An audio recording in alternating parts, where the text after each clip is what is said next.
우리가 입으로는 하나님께서 우리를 통치하신다, 하나님의 주권을 인정한다, 그렇게 말은 하는데, 도대체 하나님의 주권이 그러면 어디까지냐? 사실 모든 것이라고 얘기하면 뭐 그냥 할 말이 없는데, 좀 세부적으로 다 살펴볼 수는 없지만 그래도 이런 부분을 우리가 좀 알아야 되지 않겠나 싶은 분들을 좀 구분을 좀 해봤습니다. 첫 번째 봤던 게 이제 생명입니다. 생명의 주관자 되시는 하나님, 우리가 기도할 때도 그렇게 말하지만 성경의 말씀에도 보면 하나님께서 생명을 주관하시는 부분에 대해서 말씀을 하시잖아요. 욥이 고난 당할 때, 욥은 그런 상황에 대해서 전혀 모르잖아요. 근데 사탄하고 하나님하고 그 대화들이 기록되어 있는 욥기 1장과 2장에 보면 욥이 하나님께 잘하는 이유가 있지 않습니까? 사탄이 그렇게 얘기하죠. 참 사탄은 어떻게 봐도 교활해요. 참 어떻게 뭐 해결할 수가 없는 그 교활함이 있는데, 하나님이 잘해주니까 욥이 잘하는 거 아닙니까? 욥이 그런 상을 알았다면 참 어떤 생각을 했을까 하는 생각도 하지만 어쨌든 욥이 모르죠. 사실 우리 가운데도 일어나는 일들에 대해서 우리가 잘 모르잖아요. 그런 모습 속에서 내가 이걸 허락해 주겠다, 하나님께서 어떤 가이드라인을 딱 말씀하시잖아요. 하지만 욥의 생명은 건들지 말아라. 그것도 그 말씀으로 우리가 비춰보자면 하나님께서 허락하지 않으시면 그 선을 사탄이 넘을 수가 없는 거예요.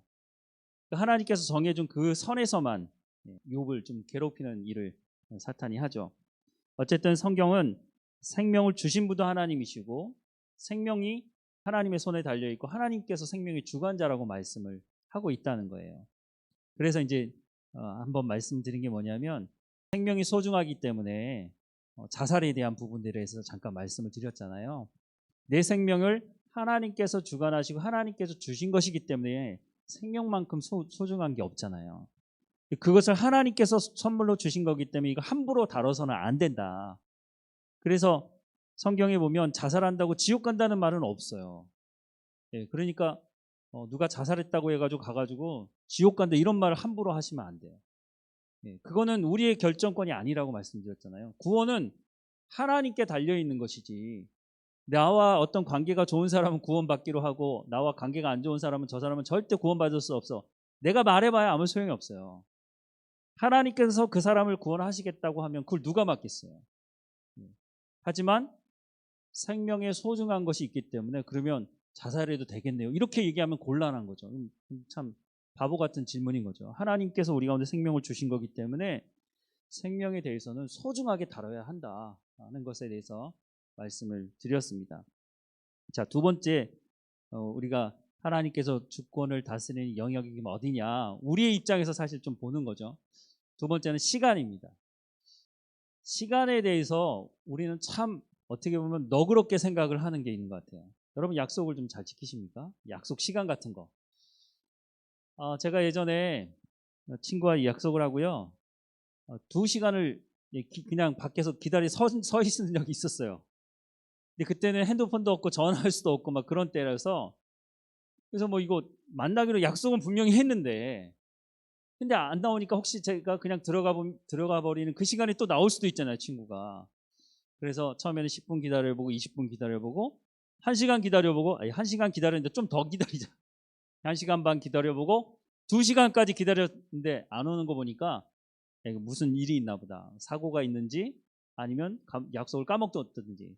나중에 물어보니까 언제 그런 약속했냐고 물어보더라고요. 하여튼 그러면 우린 참 그런 부분에 대해서 좀 너그럽게 생각하는 것 같아요. 뭐 그러면 그냥 넘어가자. 근데 여러분, 시간이 돈보다 귀합니까? 아니면 돈이 더 귀합니까? 시간이 더 귀합니까? 근데 많은 사람들은요, 우리가 자본주의 사회에서 살아서 그런지 모르더라도 돈이 더 귀하다고 얘기해요. 근데 결국은 돈이라는 것을 만들어내기 위해서 뭘 드려야 되냐면 시간을 드려야 되는 거거든요. 시간을 들이지 않고 불로소득이라는 게 또 있어서 문제긴 하지만 어쨌든 무엇인가 만들어내기 위해서는요, 시간이 필요한 거예요. 누구하고 친한 관계가 되기 위해서도 시간이 필요하고요, 뭔가 배우기 위해서도 시간이 필요하고요, 어떻게 보면 이 모든 사람에게 공통으로 부여된 이 24시간이나 하루의 이 시간, 물론 이제 우리가 일평생을 두면 어떤 사람은 짧기도 하고 길기도 하고 여러 가지 뭐 얘기할 수도 있지만 어쨌든 하루를 본다면 모든 사람에게 주어진 이 시간, 저는 돈보다 시간이 더 중요하다고 생각해요. 그래서 여러분 약속을 잘 지키셔야 돼요. 시간 약속이라든가 뭐 어쩔 수 없이 못 지킬 때도 있죠. 그럴 때는 요즘에 핸드폰이 있으니까 연락을 한다든가 그러면 되지만 어쨌든 시간 참 소중한 겁니다. 그런데 하나님에게 있어서 시간은 어떤 걸까요? 하나님에게 있어서 시간. 성경이 뭐라고 말씀하는지 볼까요? 시편 90편 2절 말씀에 산이 생기기 전 땅과 세계도 주께서 조성하시기 전 곧 영원부터 영원까지 주는 하나님이십니다. 이게 무슨 말일까요? 하나님은요, 하나님에게는 사실 시간적인 개념이라는 게 없는 거죠. 하나님은 영원부터 영원까지 계시는 분이시니까 영원토록 계시는 그 하나님께서 시간이라는 것을 만들어 놓고 그 시간 안에 하나님께서 들어와 계시는 거예요. 우리와 교제하기 위해서. 우리는 한계가 있잖아요. 시간이라는 째깍째깍 지나가는 이 시간이 우리에게는 정해져 있거든요. 우리는 시간 안에 어떻게 보면 갇혀 있는 거거든요.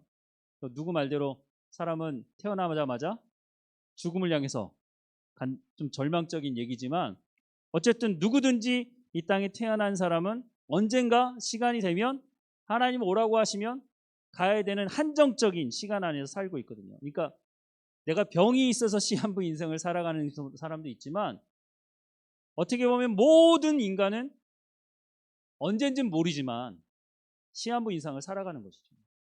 근데 몸이 건강한 사람들은 전혀 그것을 생각하지 않죠.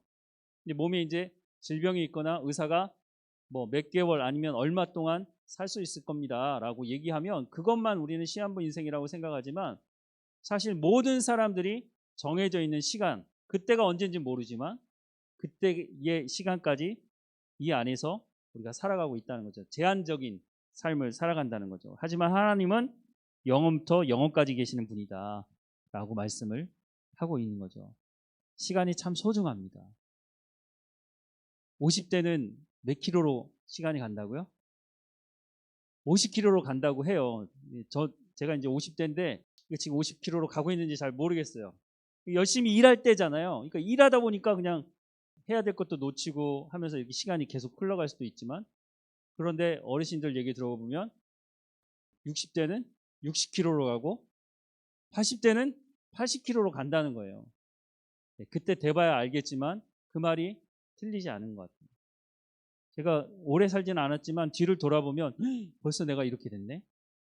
아이들을 낳고 여러분들 다 경험하신 거지만 애들이 벌써 이렇게 커가지고 또 시집 장가 가가지고 또 아이들을 또 낳아서 그 아이들이 또 자라가지고 또 결혼을 해서 손주까지 본 분들이 계실지 모르겠지만 그렇게 언제 이렇게 살다 보니까 시간이 그렇게 갔다는 걸 우리가 뒤돌아보게 되잖아요.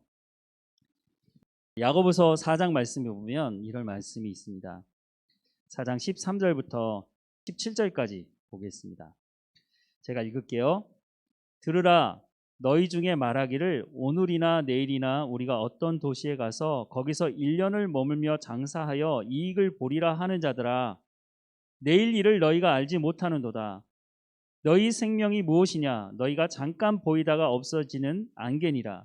너희가 도리어 말하기를 주의 뜻이면 우리가 살기도 하고 이것이나 저것을 하리라 할 것이거늘 이제도 너희가 허탄한 자랑을 하니 그러한 자랑은 다 악한 것이라.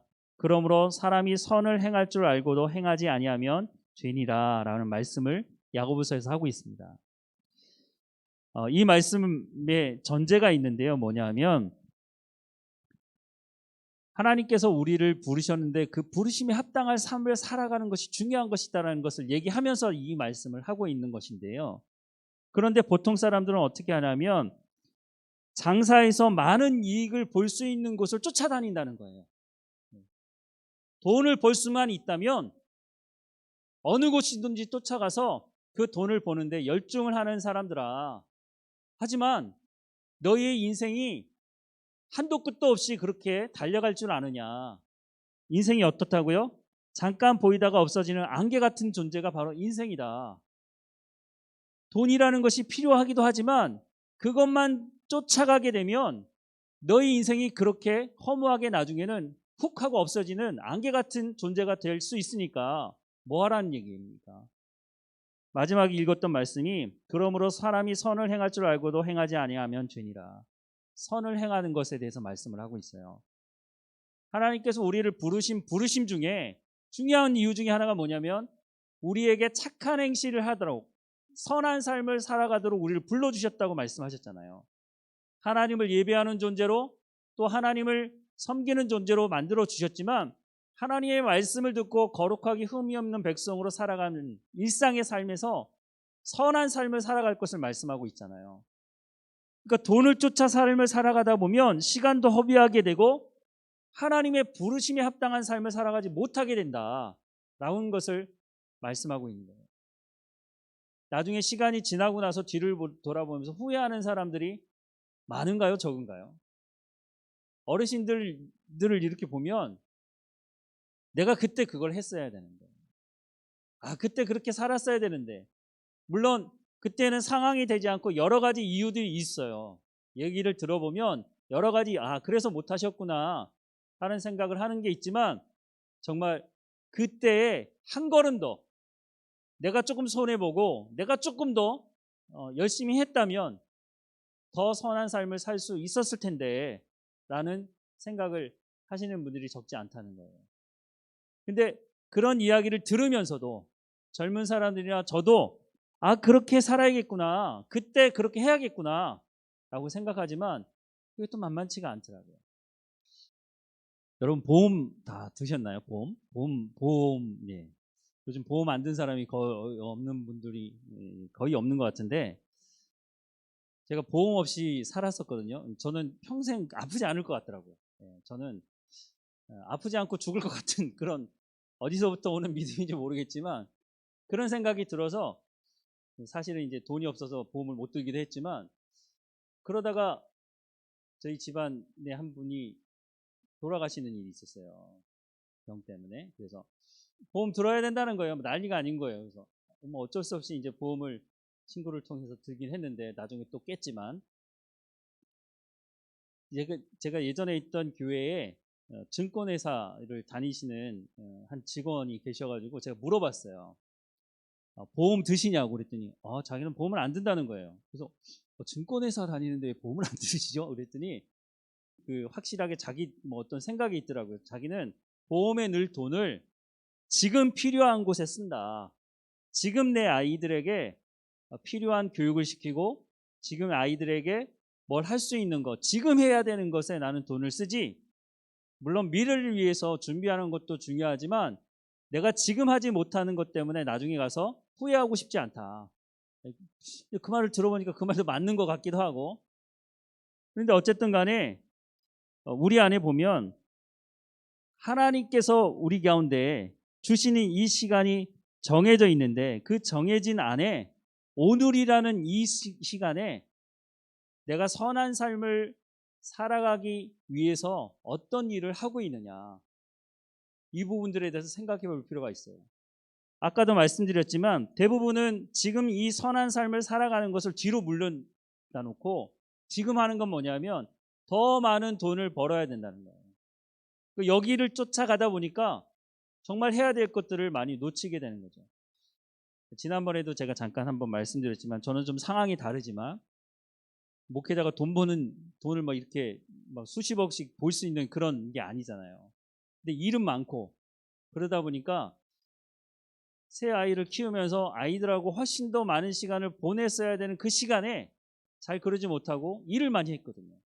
그래야 좋은 목회자가 되고 말씀을 더 연구해야 더 나중에 말씀을 잘 전할 수 있을 거라고 생각을 하다 보니까 아이들하고 있는 제 가운데 허락해 준 저한테 부르심을 준 가정, 이 가정에 대해서 아이들하고 물론 제가 전혀 아이들을 신경 안 쓰고 놀러도 한 번도 안 가고 그런 건 아니지만 지금 와서 돌아보면 아이들이 이제 훌쩍 커버리니까 그때 아이들하고 조금 더 시간을 가졌어야 하는데 왜냐하면 성경에 보니까 가정에 대한 소중함을 하나님께서 너무너무 강조하고 있거든요. 근데 그 말씀을 가르치는 제가 그런 부분에 대해서 좀 충분하게 그런 시간을 갖지 못했으니까 말은 하고 있는데 제가 그러지 못한 부분에 대해서 좀 아쉬운 부분이 있다는 거죠.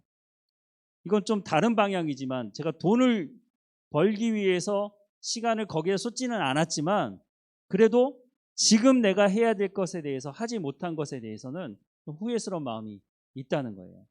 그러니까 오늘 지금 야고보서 말씀을 가지고 제가 다른 부분 방향으로 좀 말씀을 드린 거지만 젊은 사람들인 경우에는 더 특별히 이 말씀에 귀를 기울일 필요가 있다는 생각을 합니다. 하나님께서 지금 나에게 주신 시간과 하나님의 부르심이 무엇인지를 분명히 안다면 거기에 맞는 삶을 지금 살아가야 한다는 것이에요. 왜냐하면 우리의 인생은 쉽게 사라지는 안개와 같은 존재이기 때문에. 그래서 시간을 허비하지 말고 하나님께서 허락하신 시간이라는 것을 소중하게 생각하고 지금도 마찬가지입니다. 내가 이 나이에 지금도 살아계시잖아요. 지금도 하나님의 부르심이 합당한 삶을 지금 하나님께서 내 가운데 주신 시간, 이 시간을 가지고 내가 그러면 어떤 하나님의 부르심이 합당한 선한 삶을 살아갈 것인가? 과거를 돌아보면서 늘 후회하는 삶이 아니라 지금 내가 어떤 삶을 살아갈 것인가를 반드시 알고 그렇게 살아가야 하는 것입니다. 그래야 우리가 너희는 잠깐 보이다가 없어지는 안개 같은 존재다라고 말하는 그 말에 하나님 그렇지 않습니다. 하나님 나는 하나님의 부르심이 합당한 삶을 지금 살아가고 있습니다라고 말할 수 있게 되는 것이죠. 시간은 너무너무 소중합니다. 에베소서 5장 16절에 보면 여러분 잘 아시는 말씀 중에 한 말씀이지만 세월을 아끼라 때가 악하니라 이 말씀이 있어요. 근데 그 말씀에 또 뭐라고 되어 있냐면 18절에 술 취하지 말라 이는 방탕한 것이니 오직 성령의 충만함을 받으라고 말씀하고 있어요. 이 말씀을 한번 설명드린 적이 있는데요. 이게 어떤 내용이냐면 에베소 지역에 어떤 신이 있었냐면 술의 신이 있었어요. 그래서 이게 우상 숭배와 관련되어 있는 거예요. 물론 술을 취하고 고주망태가 돼버리면 시간을 낭비할 수밖에 없는 것이죠. 그래서 하나님 뭐라고 말씀하시냐면 세월을 아끼라. 시간을 허비하지 말라는 거예요. 근데 그 허비하지 않기 위해서 어떻게 하라고요? 성령의 충만을 받으라 라고 말씀하고 있어요. 성령의 충만을 받아서 뭐 하라는 거죠? 하나님이 누구이시고 예수 그리스도가 누구인지 알라는 거예요. 하나님의 말씀을 깨달아 알게 하시는 분이 성령이시니까 그 성령으로 충만하게 돼서 하나님의 말씀을 깨달아 알아서 하나님 말씀에 순종하는 삶을 살라는 거예요. 근데 그게 뭐라고요? 지금 오늘이라고 하는 이 시간에 하나님의 부르심에 합당한 삶을 살아가는 것이라고 말씀하고 있습니다. 성경에 그런 부분들에 있어서 여러 가지로 말씀하시지만 주일날 말씀드린 걸로 하자면 너희가 소금이다, 빛이다 라고 말씀하셨으니 소금으로 빛으로 사는 거예요. 지금 내일부터 그렇게 하겠습니다. 아니요. 내 형편이 좀 나아지면 그렇게 하겠습니다. 아니요. 지금 하라는 거예요. 지금 내가 어떤 선교에 대한 마음이 있다면 지금부터 할 수 있는 걸 하시라는 거예요. 선교에 대한 마음만 있고 그냥 기도만 하는 걸로 그치지 마시고 내가 실제적인 삶을 살라는 거예요. 내가 선교사로 나오고 싶은데 그러면 지금부터 뭘 해야 되겠어요? 하나님 말씀을 알아야 가서 말씀을 전할 거 아니에요. 말씀을 봐야죠. 말씀을 공부해야죠. 지금 내가 해야 될 수 있는 것들을 지금 하라는 거예요. 하나님 나를 그리스도인으로 구원받은 자로 불러주셨다면 지금 내가 해야 될 수 있는 것들을 하라고 말씀하고 있는 것이죠. 그것이 바로 시간을 허비하지 않는 것입니다. 그렇게 하기 위해서 성령을 주시겠다고 약속하고 계시고 우리는 성령의 충만함을 받으라고 말씀하고 있는 것입니다. 전도서의 말씀을 보면 전도서 3장 1절부터 11절까지 말씀인데요. 여기 보면 때가 엄청 많이 나와요. 목욕탕의 때가 아니고요. 때. 한번 읽어드리겠습니다. 범사의 기한이 있고 천하의 만사의 때가 다 때가 있나니 날 때가 있고 죽을 때가 있으며 심을 때가 있고 심은 것을 뽑을 때가 있으며 죽을 때가 있고 치료할 때가 있으며 헐 때가 있고 세울 때가 있으며 울 때가 있고 웃을 때가 있으며 슬퍼할 때가 있고 춤출 때가 있으며 돌을 던져버릴 때가 있고 돌을 거둘 때가 있으며 안을 때가 있으며 않는 일을 멀리할 때가 있으며 찾을 때가 있고 잃을 때가 있으며 지킬 때가 있고 버릴 때가 있으며 찢을 때가 있고 꿰맬 때가 있으며 잠잠할 때가 있고 말할 때가 있으며 사랑할 때가 있고 미워할 때가 있으며 전쟁할 때가 있고 평화할 때가 있느니라. 일하는 자가 그의 수고로 말미암아 무슨 이익이 있으랴. 하나님이 인생에게 노고를 주사 애쓰게 하신 것을 내가 보았노라. 하나님이 모든 것을 지으시되 때를 따라 아름답게 하셨고 또 하나님에게 또 사람들에게 영원을 사모하는 마음을 주셨느니라. 그러나 하나님이 하시는 일의 시종을 사람으로 측량할 수 없게 하셨도다. 아멘. 때가 있대요. 그런데 우리는 때를 기다리지 못해요. 하나님 앞에 기도할 때요. 하나님 지금 당장 해주세요. 당장. 하나님 지금 당장 필요해요. 근데 하나님께서 당장 주실 때도 있지만 그렇지 않을 때도 종종 있거든요. 기도하다 지쳐가지고 기도도 까먹었는데 어느 날 하나님께서 그 일을 이루어 주실 때가 또 있어요. 하나님의 때가 있어요. 참 그때가 언제인지 그것 때문에 참 우리가 답답해하는 부분이 있지만 하나님의 때를 기다리는 인내함이 우리 가운데 있어야 된다고 말씀하고 있어요. 하나님께 맡겨드리는 것, 하나님의 주권을 인정하는 거예요. 하나님의 때에 하나님의 방법대로 이루어달라고 우리가 입으로만 고백하는 것이 아니라 하나님께 온전히 맡겨드리는 믿음을 가지고 살아갈 필요가 있다고 말씀하고 있어요. 하나님의 때 언제 이루실지 모르지만 우리가 묵묵히 매일매일의 삶, 우리 가운데 주어진 삶에 대해서 이 시간에 대해서 하나님께서 주신 것이니 이 시간에 대한 존중하는 마음을 가지고 내 가운데 주어진 삶에 대해서 최선을 다하며 삶을 살아가면 하나님께서 정하신 그때에 하나님께서 열매를 맺게 하시고 길을 여시고 하나님께서 인도하실 것이라는 분명한 믿음을 가지고 살아가는 것이에요. 왜냐하면 근거가 있어야 되잖아요.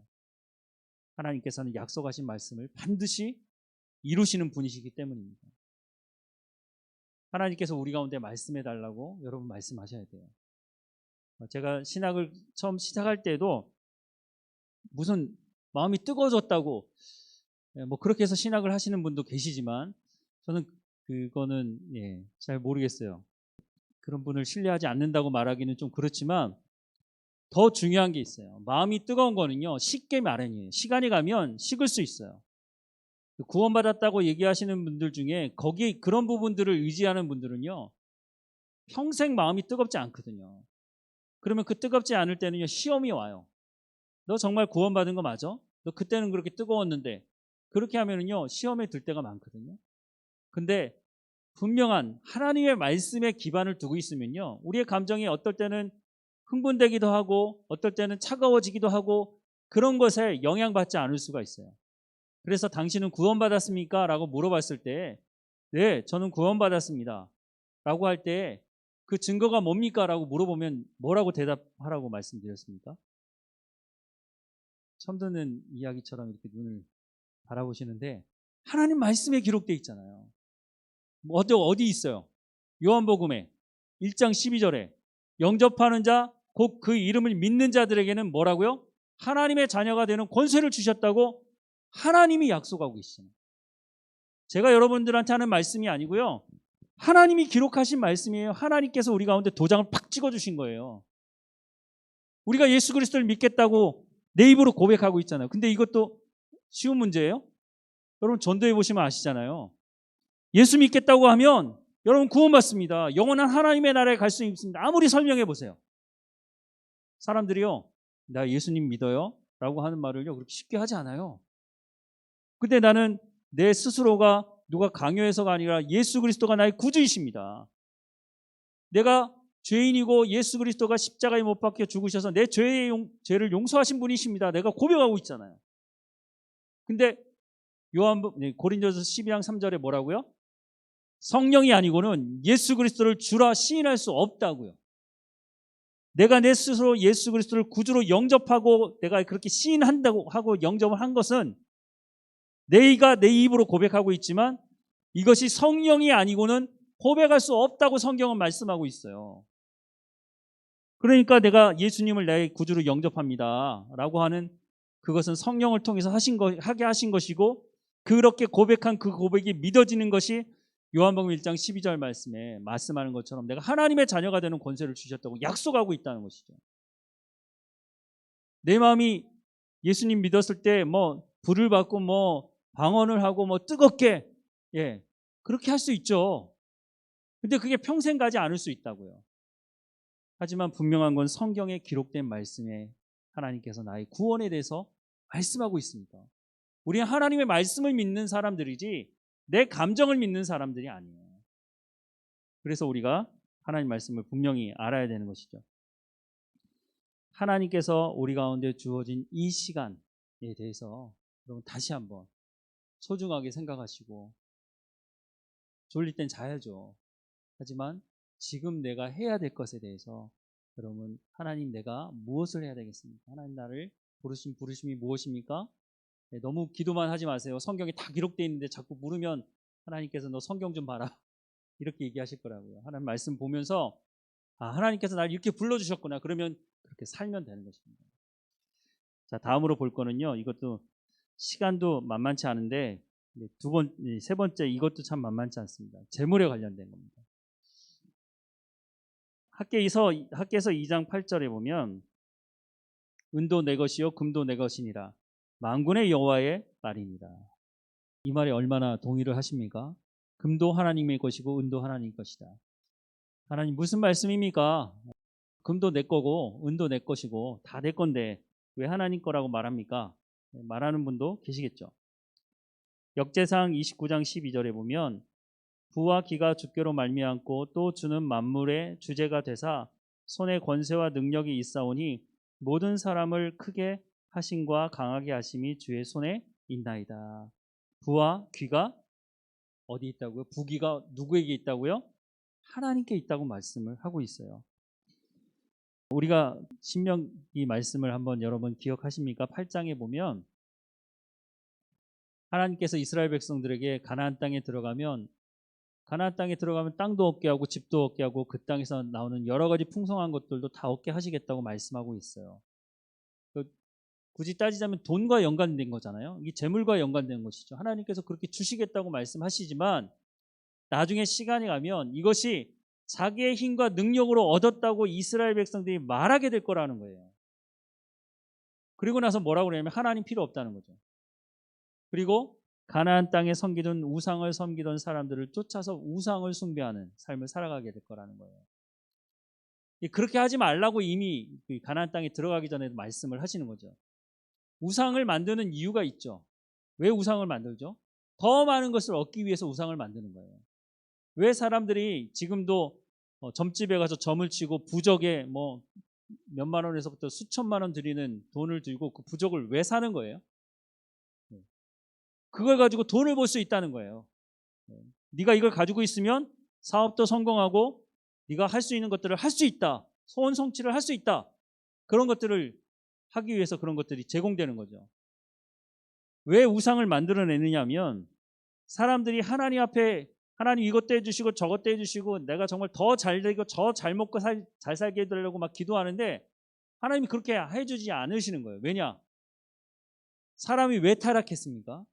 아담과 하와가 왜 타락했어요? 근본적인 원인은 탐욕에 있거든요. 하나님과 같아지겠다는 거예요. 이 탐욕의 마음 때문에 사람이 타락했고 그 이후에도 여전히 이 탐욕을 포기하지 못하기 때문에 타락해 가고 있고 결국은 더 많은 것을 먹고 더 많은 것을 얻기 위해서 내 말을 잘 듣는 신을 만들어내는 것이에요. 내가 이만큼 너한테 했으니까 너는 나한테 이만큼 해줘야 돼. 우상을 섬기는데 근본적인 이유가 이런 것들이 있거든요. 우리가 하나님 앞에 섰을 때 하나님께서 가장 경계하라고 말씀하는 것이 이 탐욕의 문제거든요. 이 탐욕과 근데 이 돈과 재물과 밀접한 관계가 있어요. 그래서 예수님도 뭐라고 말씀하세요? 하나님과 재물을 겸하여 섬길 수 없다라고 말씀하고 있습니다. 예수님이 돈이 필요 없다고 말씀하지 않으세요. 예수님도 12 제자들과 함께 돌아다니면서 왜 돈이 필요가 없어요? 그러니까 12 제자 중에 회계도 있었어요. 회계. 회개 누구였죠? 가룟 유다. 뭐 돈이 많았는지 적었는지 모르겠지만 예수님을 도왔던 여인들도 있었어요. 거기에는 부자도 있었고 어쨌든 예수님이 움직이 다니면서 예수님이 뭐 예수님과 제자들이 3년 동안 굶은 것도 아니고 먹어야지 뭐 뭘 할 거 아니에요. 그러다 보면 뭐 그 당시에 뭐 솥단지 다 끌고 다니고 그렇게 했겠어요. 가면서 다 사 먹어야 됐었거든요. 이거 돈이 필요했고 그래서 재정을 담당해야 될 사람이 필요하기도 한 거죠. 예수님이 돈이 필요 없다고 말씀하신 적이 없어요. 예수님이 하지만 분명히 말하는 것은 하나님과 돈을 겸하여 섬길 수 없다고 말씀을 하고 있어요. 하나님께서 우리 가운데 허락해 주신 거 있어요. 근데 어떤 사람들은요, 저는 그런 게 잘 안 보이는데 돈이 흘러가는 게 보인다고 하는 사람이 있어요. 저도 그런 분을 만나봤는데요. 아무리 봐도 저는 모르겠는데 그거 지금 해야 된다고 해서 돈을 버는 사람들이 있더라고요. 그런 분들은 돈을 벌어야죠. 그분에게 하나님께서 주신 재능이 있으니까. 근데 제가 돈을 벌어보겠다고 하면요, 아마 금방 망할 가능성이 많아요. 잘 모르거든요. 돈이 어떻게 되는지, 어떻게 흘러가는지, 뭘 해야 되는지 지금. 하나님께서 돈을 잘 벌게 해주는 능력을 준 사람은 그러면 그 사람은 하나님을 잘 섬길 수가 없습니다. 그런 건 아니거든요. 중심을 하나님께 두는 거예요. 그래서 하나님께서 노라고 할 때 놓을 수 있는 용기가 있어야 돼요. 하나님께서 붙잡으라고 하면 붙잡지만 하나님께서 너 그거 아니다 놓라고 말씀하실 때는 놔야죠. 그래야 그것이 돈을 섬기지 않는 증거가 될 수 있는 거죠. 그런데 끝까지 하나님 저는 이건 포기 못합니다. 하나님 예배는 내가 다음 주에도 드려야 되지만 이거 안 됩니다. 오늘 이거 해야 됩니다. 내가 기도는 안 해도 하나님 이건 해야 됩니다. 아까 야고보서에도 말씀하고 있잖아요. 그것이 평생 나에게 힘이 되고 평생 나를 이끌어 줄 거라고 생각하지만 결국 끝을 보면 그렇지 않다는 걸 사실 우리 주변에서도 많이 보잖아요. 참 안타까운 일이지만 장례식에 가서 형제들끼리 싸우는 것을 가끔 봅니다. 왜 싸우느냐? 재산 때문에 싸우는 거예요. 얼마나 많은 재산이 있는지 모르겠지만 형제들끼리 얼굴도 안 보고 그 돈 때문에 부모님이 그 돈을 벌면서 자식들에게 잘 먹고 잘 살라고 행복하라고 돈을 벌고 유산을 남겨준 것이지 그걸 가지고 서로 정말 싸우고 형제간에 완전히 갈라서서 얼굴도 보지 않게 하기 위해서 돈을 버신 부모님이 누가 있겠어요? 돈이 주인이 되니까 그런 일이 벌어지는 것이죠. 하나님을 중심으로 살아가라고 말씀하고 있어요. 재물에 하나님께서 내가 하나님이 이 모든 재물, 이 돈의 주인이 되십니다 라고 인정하게 되면 혹시 이렇게 착각하시는 분이 있을지 모르겠어요. 하나님께서 너 그거 다 내놔라. 하나님께서 갑자기 그러실까 봐. 내가 자원함으로 내놓을 마음이 없으면요. 하나님 내놓으란 말씀 안 하세요. 하나님 그런 분이 아니세요. 재물이 많다고 해서 많은 것을 헌신하고 그렇게 하지 않습니다. 사마리아 사람이 자기 일을 보러 가려고 하다가 강도 만난 사람을 만났잖아요. 그 사람이 강도 만나서 자기가 지금 할 수 있는 것 응급조치를 하고 주막으로 데려가서 그 사람을 치료해 줬어요. 그리고 그 다음날 두 데나리온을 줬다고 말하거든요. 큰 돈이 아니에요. 지금 우리로 얘기하자면 하루 품삯이 그 당시에 한 데나리온이었거든요. 그러니까 이틀치 일할 수 있는 정도의 돈을 주인에게 주면서 잘 돌봐달라고. 그리고 내가 뭐 며칠 만에 돌아올 거라고 얘기는 하지 않지만 돌아오는 길에 다시 들리겠다. 근데 혹시 돈이 더 필요하면 내가 그것을 주겠다. 그러니까 이틀치 일하면서 벌 수 있는 돈이라면 뭐 지금 뭐 일당 뭐 최저시급으로 얘기하자면 한 이틀치 하면 한 15만 원 될까요? 큰 돈이라고 하면 큰 돈일 수 있지만 어떻게 보면 큰 돈이 아닐 수도 있거든요. 그런데 그렇다고 해서 누구든지 15만 원을 딱 내면서 이 사람을 돌봐달라고 아무나 얘기할 수 있는 건 아닙니다. 부자라고 해서 그럴 수 있다. 그렇지 않습니다. 오히려 부자보다 그 마음을 잘 아는 비슷한 사람의 수준의 사람이 그것을 더 잘 내놓을 수 있는 것이죠. 하나님께서 재물의 주관자시다라고 하는 이 고백이 우리 가운데 있지 않으면 자기의 것을 하나님께 내놓지 못합니다. 손 떨려서 못 내놓죠. 우리는 과연 이 재물에 대해서 하나님께 정말 내어놓고 있는지. 오늘 시간과 재물에 대해서 두 가지를 봤는데요. 참 중요한 겁니다. 하나님께서 이 시간을 다스리시고 하나님께서 내게 주신 재물도 다스린다고 하는 이 고백이 우리 가운데 있지 않으면 우리가 신앙생활 제대로 하기가 쉽지 않아요. 오늘 우리 가운데 주어진 것에 대해서 최선을 다하며 삶을 살아가는 것, 또 우리 가운데 주신 이 재물을 가지고 어떻게 흘려보내며 어떻게 사용해야 되는 것인지, 그냥 무조건 쌓아둔다고 해서 그것이 나에게 복이냐, 하나님께서 그것을 흘려보낼 것을 말씀을 하고 있어요. 하나님이 예수님을 통해서 말씀하신 많은 말씀 중에 구제에 대해서 참 많은 말씀을 하고 있거든요. 나를 통해서 사람을 키우고 나를 통해서 하나님께서 어려움 당한 사람들을 도울 수 있도록 하나님께서 허락하신 것에 대해서 우리가 재물에 대해서 하나님께서 인정하지 않으면 이 일 자체가 사실 쉽게 이루어질 수가 없는 것이죠. 우리 함께 기도하겠습니다. 사랑하는 하나님, 우리 가운데 시간을 허락해 주셔서 감사합니다. 우리가 언제 하나님 불러 주셔서 하나님 품에 갈지 모르지만 하나님 우리 가운데 주어진 이 시간을 허비하지 않게 하시옵소서. 성령의 충만함으로 하나님께서 나를 부르신 부르심이 무엇인지 말씀을 통해서 분명히 깨달아 알게 하셔서 그 하나님 말씀에 순종하며 삶을 살아갈 수 있도록 은혜를 허락해 주옵소서. 하나님 내 가운데 허락하신 이 재물도 내 것이라 주장하지 않고 하나님께서 주신 것이라는 것을 분명히 알고 하나님께서 주신 재물이니 하나님 허비하지 않게 하시고 하나님 지혜롭게 사용할 수 있는 지혜도 우리 가운데 허락해 주옵소서.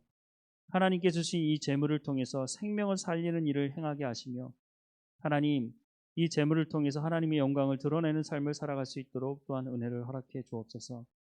하나님 우리의 삶이 하나님께서 복 주신 이 복을 날마다 누리며 감사하며 삶을 살아가게 하시고 목자 되신 하나님의 음성을 우리가 온전히 듣고 순종하며 살아가는 우리의 삶이 될 수 있도록 은혜를 허락해 주옵소서. 하나님 날마다 우리 가운데 복되게 하시는 하나님, 우리가 하나님께 온전히 감사하며 감사하다고 고백하는 우리의 입술이 끊이지 아니하도록 하나님 인도해 주옵소서. 우리가 일하는 일터와 가정과 하나님 사회 어느 곳에 있든지 선한 영향력을 주며 선한 삶을 살아가는 우리의 삶이 될 수 있도록 인도해 주시고 우리의 삶을 안전하도록 지켜주시며 하나님만 바라보며 하나님과 동행하는 일평생의 삶이 될 수 있도록 은혜를 허락해 주옵소서. 하나님이 어려운 시절에 깨어있게 하시고 강건하게 하셔서 하나님과 동행하며 살아갈 수 있도록 하나님 인도해 주옵소서. 우리와 함께 하시는 하나님께 감사드리고 예수님의 이름으로 기도드립니다. 아멘.